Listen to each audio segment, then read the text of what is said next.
వి gold trusted gold buyers మీరు తాకట్టు పెట్టిన బంగారాన్ని విడిపించి ఈ రోజు ఉన్న మార్కెట్ ధరకు కొనబడును. శివ ఒక చిన్న 1 మినిట్ ఎప్పుడు నువ్వే అడుగుతావా క్వశ్చన్స్? ఏ నేను అడగొద్దా? మేము అడగొద్దా? మాకు లేదా ఛాన్స్? సరే, ఫస్ట్ ఆఫ్ ఆల్ ఒక అలిగేషన్ వచ్చింది నా మీద. ఏమని? 25,000 లేనిది సుష్మా ఏ పని చేయదు, 25,000 ఇస్తే ఏ ప్రమోషన్ అయినా చేస్తుంది, లైక్ ఏ ప్రమోషన్ అయినా చేస్తుంది సుష్మా. కామెంట్లలో ఓ అంటున్నారు. నువ్వు నాకు ఎంత ఇచ్చావు ఇక్కడ కూర్చోడానికి? ఏం మరి 25,000 తీసుకోకుండా నేను ఎందుకు ఇక్కడ కూర్చోవాలి? నువ్వు అడిగిన దానికి ఎందుకు ఆన్సర్ ఇవ్వాలి? First of all Sushma Bhupathi 25,000 ఇస్తే ఏదైనా చేస్తుంది. ఒకతను చెప్పాడు రీసెంట్గా యూట్యూబ్లో, వైరల్ చేసేసాడు. 25,000 ఇస్తే ఆవిడ ఏమైనా చేస్తుంది. ఇంకొకటి, ప్రతి ఒక్క బిజినెస్కి సుష్మా భూపతిని పిలుచుకొని డాన్స్లు ఆడిచ్చి మరి ప్రమోషన్ చేయించుకుంటున్నారు. వాళ్ళకి అంత బిజినెస్ ఉందా, ఈవిడ వల్ల అంత బిజినెస్ అవుతుందా అని తను క్వశ్చన్ వేశాడు నా మీద ఒక అతను. దాని గురించి మాట్లాడదాం. అయితే నేను డాన్స్ చేయండి ఏది చేయను, మరి ఇప్పుడు డాన్స్ చేయండి మనం ఇది ఎలా స్టార్ట్ చేస్తాం? నువ్వు చేయాల్సింది ఇప్పుడు ఒక స్టెప్. నేను చేయాలా? అక్కడ ఆల్రెడీ అంత వీడియోలు అంతా ఏం చెప్తున్నారు, ఆవిడ డాన్స్ చేయండి ఏ ప్రమోషన్ చేయదు, డాన్స్ చేయండి ఏమీ చేయదు, అండ్ డబ్బులు తీసుకుంది ఏమీ చేయదు అని ఆల్రెడీ అలిగేషన్స్ వస్తున్నాయి, కామెంట్స్ వస్తున్నాయి. అంటే ఇప్పుడు నేను డాన్స్ చేస్తే నాకు ఇంటర్వ్యూ ఇస్తారా? అవును, మరి నేను డాన్స్ చేయండి ఏది చేయనుగా, అలా ఎందుకు చేస్తాం? చేయాల్సిందే కపుల్ డాన్స్. ఇక్కడ కపుల్ డాన్స్ చేద్దాం. ఇప్పుడు చేయనా? తర్వాత చేద్దాం. చేయాల్సిందే, తర్వాత చేద్దాం తప్పకుండా. ఓకే, లాస్ట్ లో చేద్దాం. లాస్ట్ లో తప్పకుండా చేద్దాం. నేను మాట ఇస్తున్నాను, మన ఇద్దరం ఆ రీల్ ని కొలాబరేషన్ లో కూడా అప్లోడ్ చేద్దాం. ఓకే సార్, తప్పకుండా. అంటే కొలాబరేషన్ యాక్సెప్ట్ చేయరా? నేను యాక్సెప్ట్ చేస్తాను. దానికి కూడా payment of course payment pay చేయాల్సిందే. ఓకే, అంటే వాళ్ళు అంటున్నారు కదా 25,000 తీసుకొని సుష్మా ఏ పని చేయదు. ఆ టాపిక్ కూడా మాట్లాడదాం. ఆ టాపిక్ గురించి యాక్చువల్లీ ఉంది, ఒక పార్ట్ లో ఉంది. మీరు అంటే ఫేమస్ అవ్వక ముందు మీ లైఫ్ స్టైల్ ఎలా ఉండేది? అయ్యాక మీ లైఫ్ స్టైల్ ఏం చేంజెస్ వచ్చాయి? చాలా పెద్ద చేంజెస్ అండి, అది చిన్న చేంజెస్ కాదు. అసలు ఫేమస్ అవ్వకముందు నా పరిస్థితి నా సిచ్యుయేషన్ చాలా ఘోరంగా ఉండేది. హానెస్ట్గా చెప్తున్నాను, దాచిపెట్టుకోవడానికి ఏమీ లేదు. ఫైనాన్షియల్గా ఒక స్టేజ్ వరకు బాగానే ఉన్నాం. పాప పుట్టే వరకే తను వర్క్ నేను వర్క్ చేసుకునేవాను. నేను పాప పుట్టాక నేను మానేశాను, టీచింగ్ మానేశాను, ఇంట్లో ఉన్నాను. సో మా హస్బెండ్ తెలిసి తెలియక కొన్ని కమిట్మెంట్స్ ఇవ్వడం వల్ల, అంటే ఇట్లా రొటేషన్ అంటారు కదా ఫైనాన్షియల్గా, సో అందులో లాస్ అయిపోయి మొత్తం రోడ్డు మీదకి వచ్చేసాం. మొత్తం రోడ్డు మీదకి అంటే ఎలా అంటే తినడానికి బియ్యం కూడా లేవు. నాకు చాలా పెద్ద కాందాన్, మా ఇంట్లో అందరూ వెల్ సెటిల్డ్. 2 సంవత్సరాలు నేను అది ఫేస్ చేశాను. ఎవ్వరు తొంగి కూడా చూడలే మా ఇంటికి, ఎవ్వరు. సుష్మా ఎలా ఉంది, ఆమెకి 2 పిల్లలు, నాకు చిన్న బాబు, ఎవ్వరు చూడలే. మా బాబు ఈవెన్ చినిగిపోయిన షర్ట్తో స్కూల్కి వెళ్ళాడు. నేను ఇంకా మర్చిపోనా లైఫ్లో. ఆ స్టేజ్లో ఉన్నప్పుడు ఎవ్వరూ రాలేదు శివ, ఎందుకు ఎవ్వరు రాలేదు. పక్కింటి ఆవిడ దగ్గర రేషన్ బియ్యం అడుక్కొని మేము పెట్టాం. అప్పుడు మా హస్బెండ్ జాబ్ చేయట్లేడని కాదు, పాపం ఒక్కరోజు కూడా బంక్ కూడా కొట్టాడు, రెగ్యులర్ గా వెళ్తాడు. కానీ ఏంటంటే అది ఆటో డెబిట్ వల్ల శాలరీ పడగానే ఆటో డెబిట్, రెండేలా పే చేస్తాం, రేషన్, ఇవి 2 అయితే కంపల్సరీ కదా. ఒక మనిషికి ఫుడ్ అండ్ షెల్టర్ అది చాలా నీడ్, కంపల్సరీగా అది ఎలా తెస్తాం? ఆల్రెడీ ఆయనకు కావాల్సిన అన్ని తెలిసిన వాళ్ళ దగ్గర అక్కడికి డబ్బులు తెచ్చేసాడు, అది ఇవ్వడానికి లేదు. ఉన్న సోర్స్ అలా వెళ్ళిపోతుంది, ఏది లేదు. ఆ సిచ్యుయేషన్ ఫేస్ చేసా. ఐ థింక్ 2 times చిన్నగా పానిక్ అటాక్ కూడా అయింది. నేను 2 times హాస్పిటల్లో పడ్డా. హాస్పిటలైజ్డ్ అయినా సరే నన్ను ఎవరు చూడడానికి రాలేదు. ఏం జరిగింది, ఏం జరుగుతుంది, అసలు 2 పిల్లలు పెట్టుకొని ఎలా సర్వైవ్ అవుతుంది, ఇలాంటి సిచ్యుయేషన్. అసలు మా హస్బెండ్ 15 kgs లాస్ అయ్యాడు. మా హస్బెండ్ చెబ్బిగా బాగుంటాడు, ఇప్పుడు ఎలా ఉన్నాడు అలాగే ఉన్నాడు. ప్రెసెంట్ ఎలా ఉన్నాడు ఆ సిచ్యుయేషన్ లో అప్పుడు అలాగే ఉన్నాడు. ఆ ఫైనాన్షియల్ ఇష్యూ వచ్చాక ఎంత బక్కగా అయిపోయాడంటే ఆల్మోస్ట్ 15 kgs లాస్ అయిపోయి ఇంతే అయ్యాడు. ఎవ్వరు రాలేదండి. అతనికి పెద్ద కాందాన్ ఉంది, నాకు పెద్ద కాందాన్ ఉంది, చెప్పుకోవడానికి ఎవ్వరు రాలేరు. సొసైటీ సొసైటీ సొసైటీ అని అంటారు. ఏ సొసైటీ వచ్చిందండి? మా నాన్న నలుగురం, మేము 3 ఆడపిల్లలు, ఒక తమ్ముడు, ఆయన లారీ డ్రైవర్.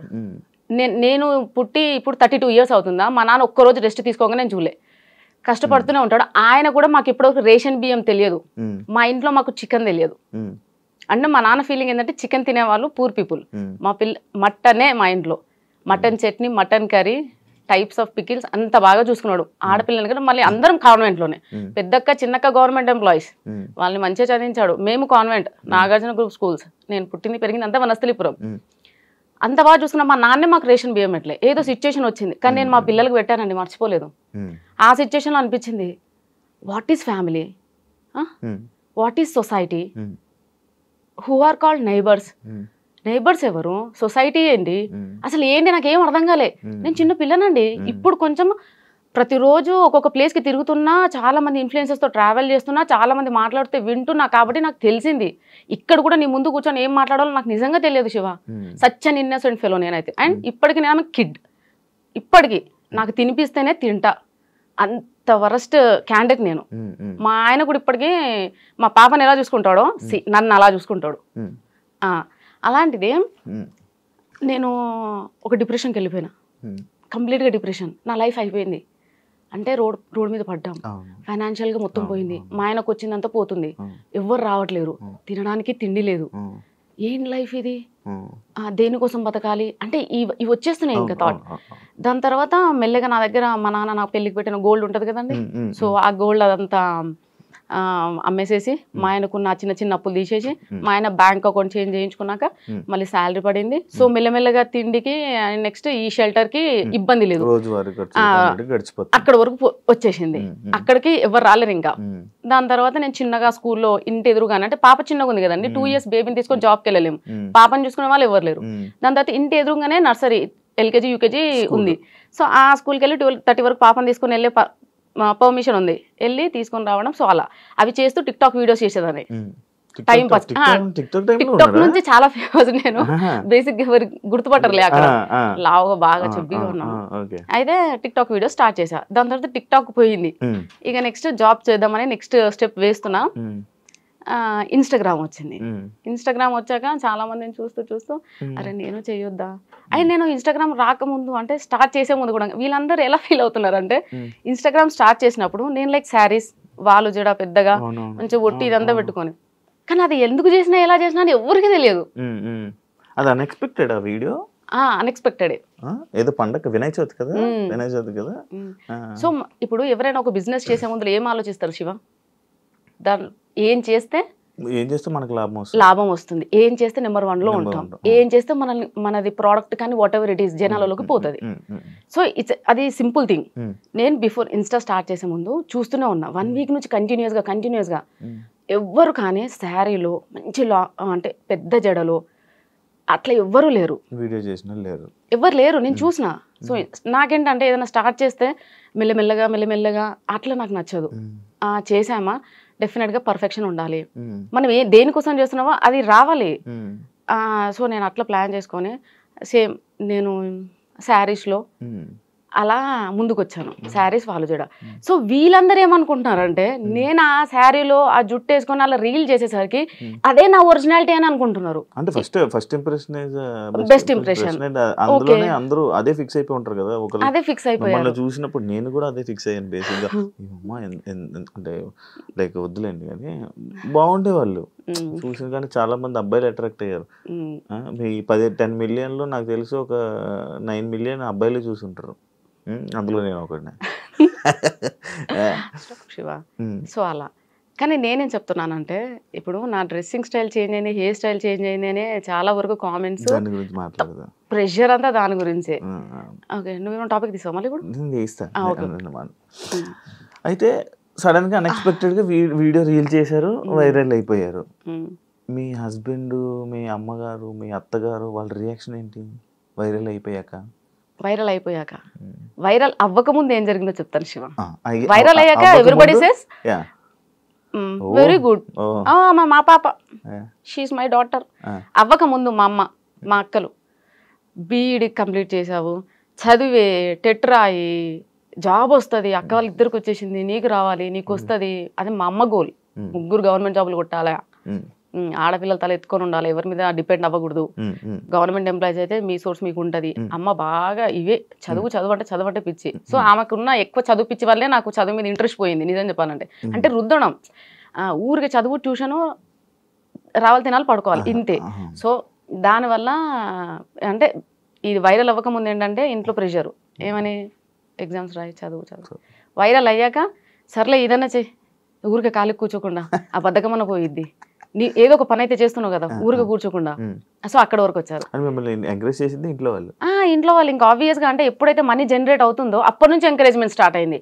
అంతకు ముందు అవసరమా, ఎందుకు, ఏం చేయడానికి, బుద్ధిగా చదువుకోవచ్చు కదా, ఇంత కష్టపడి చదివించాడు మీ నాన్న, అంత కష్టపడి దేనికోసం అంటే ప్రతిదానికి ఇంకా నాన్ననే, నాన్న ఇంత కష్టపడ్డాడు దేనికోసం, నాన్న ఇంత కష్టపడ్డాడు. సో నాన్న కూడా చెప్పాడు, చదివేదో చదివితే నీకు యాక్టివ్ అంటే ఇష్టం కదా, అది ఇప్పిస్తా, నీకు ఇది ఇప్పిస్తా. నాన్న ఎరేసేవాడు, నువ్వు ఎన్ని చెప్పు నాన్న, నాకు అంత ఇంట్రెస్ట్ లేదు, సో నేను ఏం చేయాలనుకుంటున్నా అదే చేస్తా, ప్లీజ్ నన్ను ప్రెషర్ ఫోర్స్ చేయకుండా అని మా నాన్నకి చెప్పాను. సార్ మా నాన్న లైట్ తీసుకున్నాడు.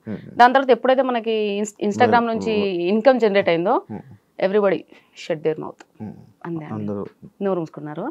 స్టార్ట్ చేశారు, మంచిగా చేస్తున్నావు, చెయ్యి అక్కడి నుంచి సపోర్ట్ వచ్చింది. మంచి ఎంకరేజ్ చేశారు. మీ హస్బెండ్ కూడా ఎంకరేజ్ చేశారు?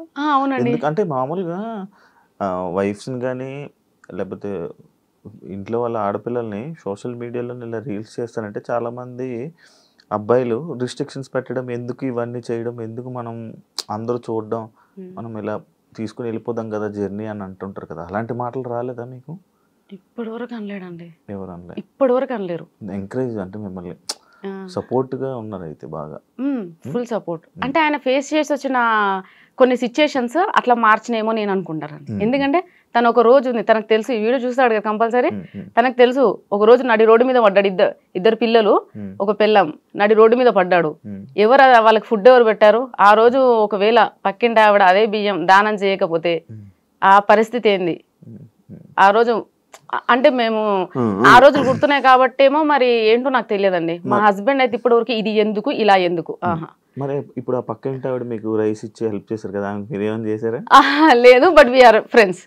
చాలా నన్ను ఏమంటారండి డిప్రెషన్ నుంచి బయటకు తీసుకొచ్చిందండి. వైఫ్ అండ్ హస్బెండ్ మంచి నైబర్స్, గీత అండ్ విశ్వ అని. సో మేము చాలా క్లోజ్డ్ గా ఉండేవాళ్ళం. వాళ్ళు software plus bank employee. And వాళ్ళు నేను ఏడిస్తే, అంటే నేను ఏడిస్తే కూడా ఎలా ఏడుస్తానంటే అలా కాదు, అంటే నా పిల్లలకి ఏదో కావాలి, అది లేదు అంటే ఉరికొచ్చేవాళ్ళు. పాపం ఎందుకు చెప్పాలండి, ఊరికొచ్చి ఇది చాలా చిన్న ప్రాబ్లమ్ మా, మీ ఆయన ఫేస్ అయితే చిన్న ఫైనాన్షియల్ ఇష్యూ, నువ్వు దాన్ని పెద్దగా అనుకుంటున్నావు, చిన్నగా అయిపోతుంది, నువ్వేం ఫీల్ అవ్వకు అని చెప్పి వాళ్ళు చాలా సపోర్ట్ చేశారండి. వాళ్ళు మీకు సొంత ఇల్లులు ఉన్నాయా? ఏవి లేవండి, ఏవి లేవు. సంపాదించుకున్నారా? అలా ఏం లేదు శివ. నెక్స్ట్ ప్లానింగ్ ఉంది? నెక్స్ట్ ప్లానింగ్ మాత్రం ఇల్లు కట్టడమే ప్లానింగ్. సో ల్యాండ్ అయితే సక్సెస్ఫుల్ గా తీసుకున్నాను. ల్యాండ్ కొనేసాను, ఇన్స్టా వాళ్ళే ల్యాండ్ కొనేసాను. ఇప్పుడు ఇల్లు కట్టాలి. అదే నా ఎందుకు అనంటే ఇల్లు లేక మేము ఎంత అదే సఫర్ అవుతున్నామో మాకు అర్థమవుతుంది. రేపట నేను ఉన్నా లేకున్నా నా పిల్లలు మాత్రం అట్లీస్ట్ ఇంట్లో ఉంటే ఏదో ఉపకారం వేసుకొని తింటారు. అదే నా డ్రీమ్ అయితే ఇల్లేనండి, ఇంక అంతకు మించి ఏం లేదు. ఈ గోల్డ్ ఇదంతా నథింగ్, ఇల్లు ఉండాలి. మీరు ఎక్స్పెక్ట్ చేశారు అసలు ఎంతమంది ఫాలోవర్స్? లేదండి, నేను ఎక్స్పెక్ట్ చేయలేదు. బట్ నేను అనుకున్నాను, నాకు తెలిసిపోతుందండి మంచి జరుగుతుంది చెడు జరుగుతుంది. I can sense it Shiva.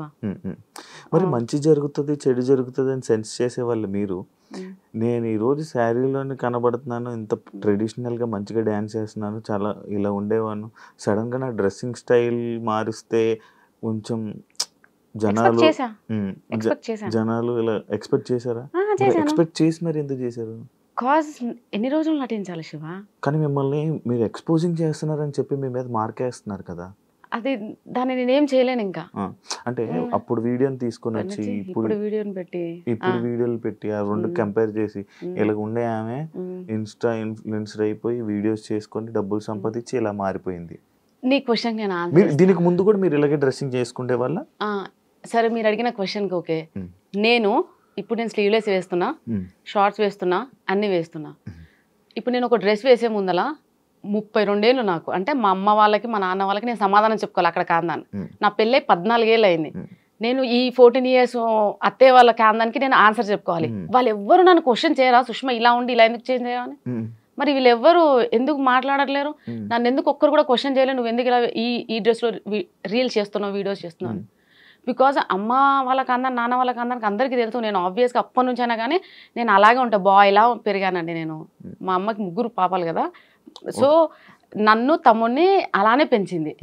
బాయ్స్లా ఇద్దరం బాయ్లా ఉండేవాళ్ళం. తమ్ముడు ఉన్నాడు అలా.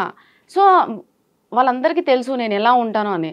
సో వీళ్ళేంటంటే స్క్రీన్ మీద నేను ఫస్ట్ నుంచి శారీలో చూసి సడన్ గా ఈ ఫేస్ చూపించేసరికి తీసుకోలేక బ్యాడ్ అది బేసిక్ గా వాళ్ళు తీసుకుపోవడానికి రీజన్ లేదు తెలుసా, మ్యారేజ్ అయిపోయిన ఆమె ఇలా బట్టలు వేసుకొని ఇలా ఇన్ఫ్లుయెన్సర్ గా వీడియోస్ చేయడం ఎందుకు అనేది వాళ్ళ ఇది.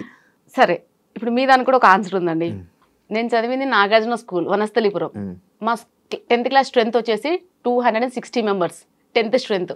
ఒక క్యాంపస్ మొత్తం 10th బ్లాక్, ఒక క్యాంపస్ మొత్తం 10th క్లాస్ స్టూడెంట్సే ఉంటారు. 260 మెంబర్స్ లో 230 మెంబర్స్ అయితే ఇంకా అందరు యుఎస్ ఆస్ట్రేలియా అక్కడే ఉన్నారు. ఓన్లీ 30 మెంబర్స్ మాత్రం హైదరాబాద్ లో ఉన్నాం. అందులో ఇంకా 200 మంది ఐ థింక్ 100 మెంబర్స్ కి ఏమో పెళ్లిళ్ళు అయినాయి. ఇంకా ఎవరికి పెళ్లిళ్ళు అవ్వలేదు. అందరు లైఫ్ ని చిల్ అవుతూ ఎంజాయ్ చేస్తూ అంటే ఐ మీన్ అదర్ కంట్రీస్ లో వెళ్ళి అలా సెటిల్ అయ్యారు. ఇక్కడ ఉన్న 30 to 40 మెంబర్స్ మాత్రమే ఇలా